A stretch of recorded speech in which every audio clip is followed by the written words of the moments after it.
اور جس نے امام حسن کا نام رکھا اسی نے جناب محسن کا بھی نام رکھا، رسول خدا نے نام رکھا تھا۔ تو جناب محسن پر جو ظلم ہوا ہے، آپ ذرا دیکھیے، غور کرنے کا مقام ہے۔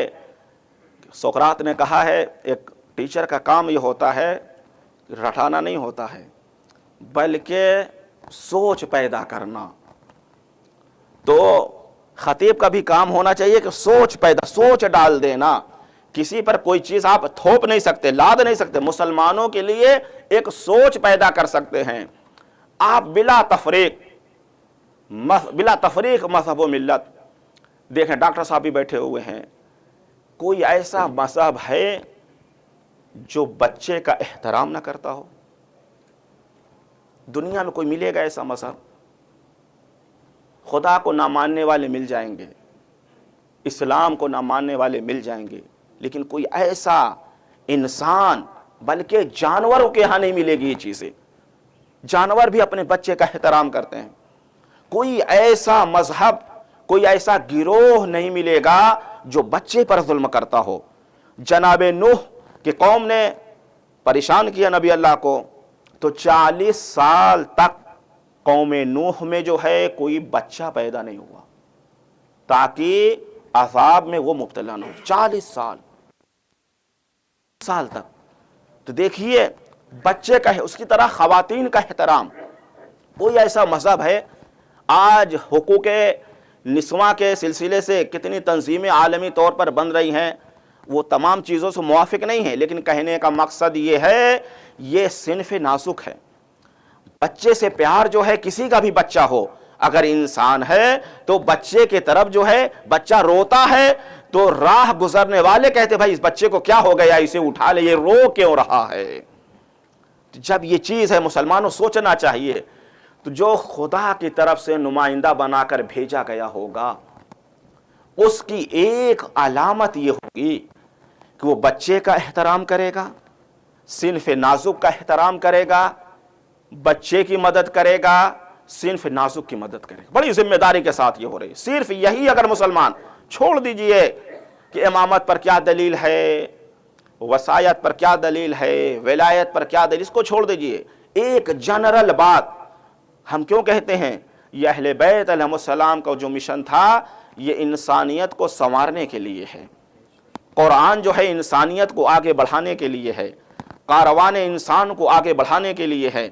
آپ تجزیہ کریں، کوئی ایسا مذہب، کوئی ایسا انسانی گھرانہ نہیں ملے گا کہ جہاں بچے سے فطری طور پر الفت رکھنے والے لوگ نہ ہوں، جہاں جو ہے صنف نسواں سے جو ہے اس کی مدد کرنے والے نہ ہوں، ان کے دل میں جو ہے ان کے لیے نرمی کا پہلو نہ پایا جاتا ہو، نہیں ملے گا۔ تو جب نہیں ملے گا تو اس کا مطلب جو خدا کی طرف سے نمائندہ بنا کر بھیجا گیا ہوگا، جو اللہ کے طرف سے ہادی بنا کر بھیجا گیا ہوگا، تو اس میں بھی یہ علامتیں پائی جائیں گی، ایک پہچان بن جاتی ہے۔ اگر کوئی نمائندگی کا دعویٰ کرے اور بچوں پر ظلم کرے، خواتین پر ستم ڈھائے، وہ کچھ ہو سکتا ہے، حیوان ہو سکتا ہے لیکن انسان نہیں ہو سکتا، تو مسلمان کیسے ہو سکتا ہے، مومن کیسے ہو سکتا ہے، مسلمانوں کا خلیفہ کیسے ہو سکتا ہے، مسلمانوں کا امام کیسے ہو سکتا ہے، کیسے ہو سکتا ہے؟ یہ سوچنے کا مقام ہے۔ مولا کائنات کی ظاہری خلافت ہے، مناقب شہر بن عاشوب میں واقعہ موجود ہے اور دوسری کتابوں میں موجود ہے۔ دھوپ کا وقت تھا، گرمی کا وقت تھا، مولا تھکے ہوئے کہیں سے آ رہے تھے، دیکھا ایک خاتون کھڑی ہوئی ہے، کہا میرے شوہر نے مجھے نکال دیا۔ مولا کے دل میں ایک مرتبہ یہ خیال، روایت کے جملے ہیں، مولا کے دل میں ایک مرتبہ خیال آیا کہ شام کے وقت جا کے جو ہے اس کا مسئلہ دیکھ لیں گے، لیکن پھر فوراً مولا نے کہا مظلوم کی مدد نہ کی جائے، یہ خاتون آئی ہے۔ مولا نے آرام نہیں کیا، فوراً اس خاتون کے ساتھ جو ہے اس کے گھر گئے ہیں۔ دق الباب ہوا تو ایک نوجوان نکلا، سلام کیا، وہ جو ہے آپے سے باہر ہو رہا تھا، بگڑنے لگا۔ مولا کائنات ابھی خاموش ہیں، جو گزرنے والے تھے وہ مولا امیر کو پہچانتے تھے، جب انہوں نے السلام علیک یا امیر المومنین کہہ کے خطاب کیا، فوراً سمجھ گیا یہ تو امام وقت ہیں، فوراً امام کے قدموں میں گر گیا، معافی مانگنے لگا۔ امام نے کہا تم نے اسے کیوں خوف دلایا، تم نے اسے کیوں تڑپایا، اسے اپنے گھر میں لے جاؤ، اور دونوں کو نصیحت کی۔ مسلمانوں یہیں سے سمجھیے جو امام برحق ہوتا ہے، کس جو ہے مصیبت میں امام تھے، گرمی کا زمانہ تھا، تھکے ہوئے تھے، پسینے سے شرابور تھے، لیکن جب صنف نسواں آئی ہے امام کو نصرت کے لیے، مدد کے لیے، اس پر ظلم ہوا تو امام فوراً چلے گئے۔ کیا آج آپ یہ سننے کے بعد آپ کے ذہن میں یہ خیال نہ آیا ہوگا جو امام ایک لمحہ تاخیر نہ کی، اس امام نے جناب زہرا پر ظلم کو برداشت کیسے کیا؟ کیا یہ سوچنے کا مقام نہیں ہے؟ وہ ہمارا امام جو عام مسلمان خاتون اگر فریاد لے کر آ جائے، امام نے نہ دھوپ کا خیال کیا نہ گرمی دیکھا، فوراً امام گئے ہیں۔ اس میرے مولا و آقا نے کیسے برداشت کیا جب شہادت رسول کے بعد لوگ آگ اور لکڑیاں لے کر جمع ہو گئے۔ اللہ اکبر، مصلحت اسلام عزیز اس مقام پر کہا کرتا ہوں، آج جو میدان تھا یہ میدان نہ کسی نبی کے لیے تھا نہ کسی وصی کے لیے تھا، یہ میدان مادر محسن جناب زہرا، یہی وجہ ہے مصلحت اسلام کے لیے آج جو ہے خیبر شکن گھر میں ہے، چادر تطہیر کی پاسبان جناب زہرا دروازے پر۔ ابھی آپ نے مرثیہ میں پڑھا کہ جب آگ لکڑی جلا دیا گئی، آگ لگا دی گئی، کوئی منع کرنے والا نہیں تھا، کوئی مدد کرنے والا نہیں تھا۔ اے عزیزو، یہیں سے انسانیت کو سمجھے۔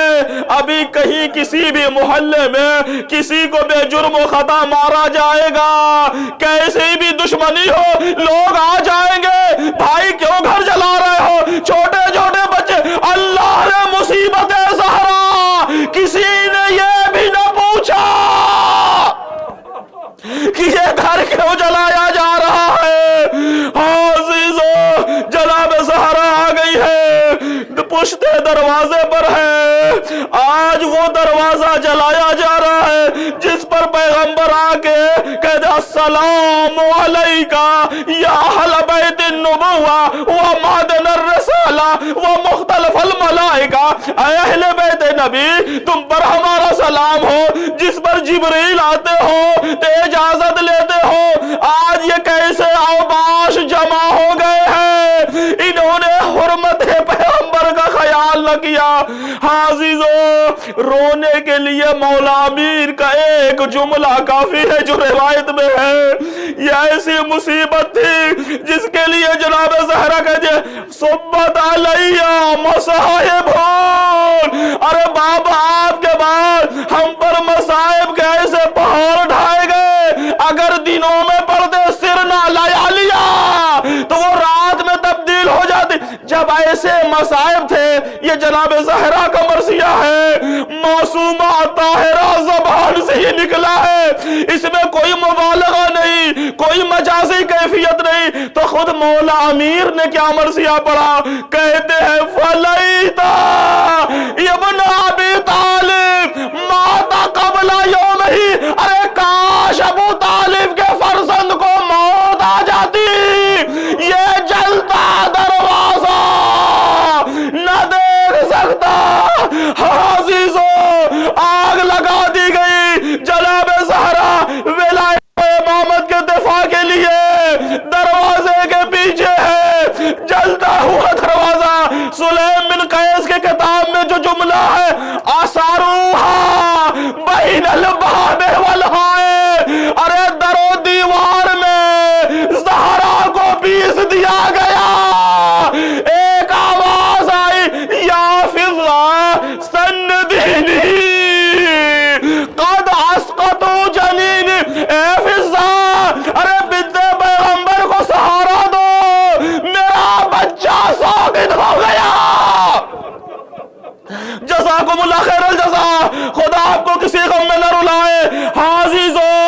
یہ ایسی حالت ہوتی ہے، آپ سب خاندانی لوگ ہیں، جب خاتون ایسی حالت میں ہوتی ہے بڑا خیال کیا جاتا ہے اللہ رے غیرت اسلام، اللہ رے ولایت امیر المومنین جس پر جناب محسن قربان ہو گئے۔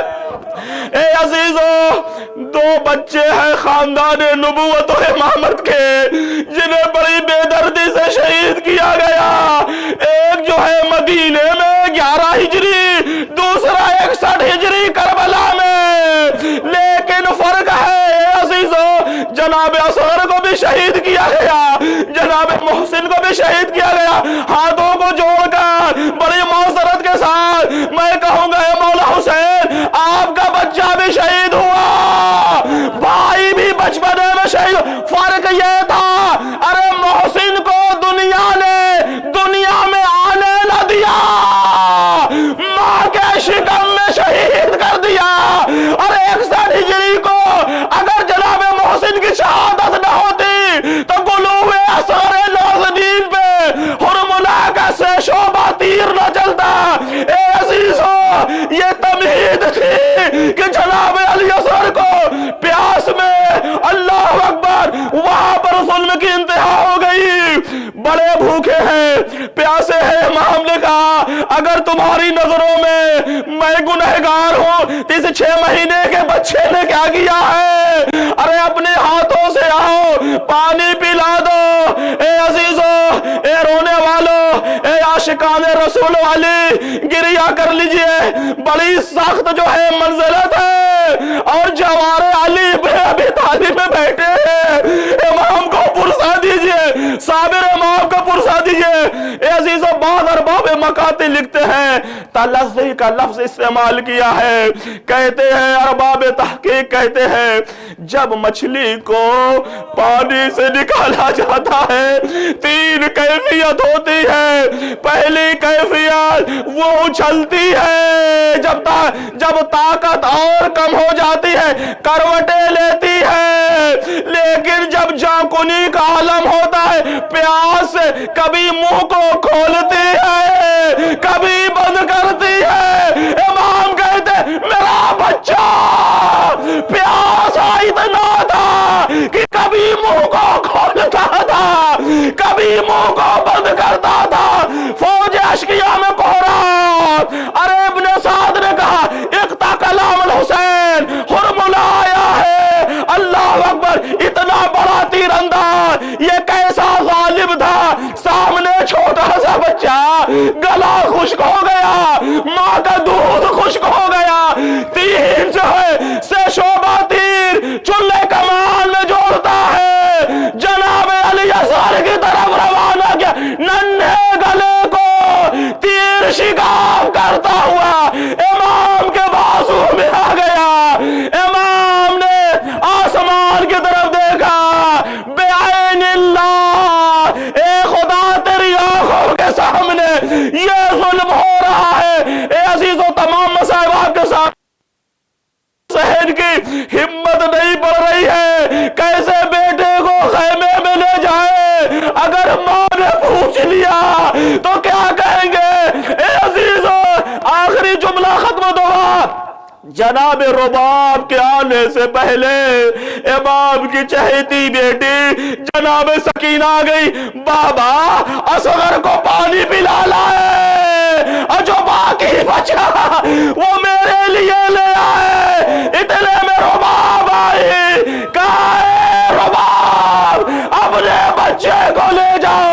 جناب رباب نے ایک جملہ کہا، امیسلو کا یونہار، اے بیٹا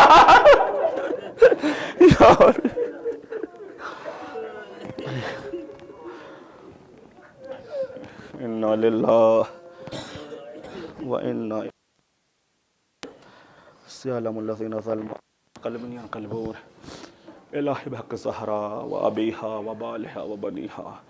پالنے والے ہم سب کی مختصر سی عبادت کا قبول فرما، پالنے والے تمام ظالمین کو نصف نابود فرما، جو ان کے ظلم پر راضی ہیں اگر قابل ہدایت ان کی ہدایت فرما، وَإِلَّا ان کو نصف نابود فرما، پالنے والے یوسف و زہرا کے ظہور میں تعجیل فرما، علماء حقہ کا سایہ ہمارے سروں پر برقرار رکھ، پرچم اسلام کو سربلندی عطا کر، پرچم کفر و نفاق کو سرنگوں فرما۔ ایک مرتبہ سورہ حمد، 3 مرتبہ سورہ توحید کی تلاوت فرما کر جملہ مومنین علماء شہداء، خاص طور پر آیت اللہ سید محمد مہدی خراسان اور اس حسینیہ کے جو وابستگان ہیں ان کے مرحومین کو ایصال فرما۔ اللہ